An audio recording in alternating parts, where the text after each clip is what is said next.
বর্বর পুলিশেরা এরা রাষ্ট্রের টাকা খেয়ে রাষ্ট্রের মানুষের সাথে হয়তো বিশ্ববিদ্যালয় ছাত্রলীগ মুক্ত করে সাধারণ ছাত্রদের করে দেন। আমরা পড়ালেখা করবো না এই বিশ্ববিদ্যালয়ে। আমার মায়ের আমার পড়ালেখা করার দরকার নাই। আমার আজকে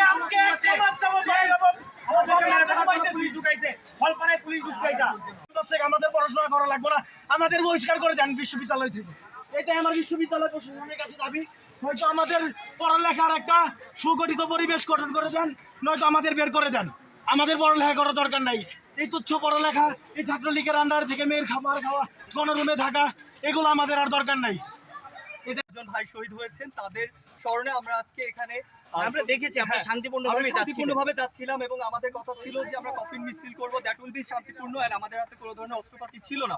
এন্ড আমরা এখানে অনেকজন, প্রায় 20-25 জন আমরা শুধু শান্তিরক্ষার কাজ করেছি। আমরা বলেছি যে কোনো শান্তিরক্ষী যারা আছেন এখানে, শান্তি শৃঙ্খলা যারা কাজ করছেন, কারো গায়ে আপনারা হাত দিবেন না, কাদের যানবাহনে আপনারা হাত দিবেন না। আমরা আমাদের ক্যাম্পাসের মধ্যে শান্তিপূর্ণভাবে সবকিছু করছিলাম। আর কি করতেছে এখানে?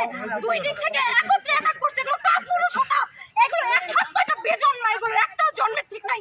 যদি কোনো বেজন্মা না হইতো কোনোদিনও দুই দিক থেকে একবার অ্যাটাক করতে পারতো না। এতগুলা সাধারণ শিক্ষার্থীর উপর শুধুমাত্র নিজেদের রোশনালের জন্য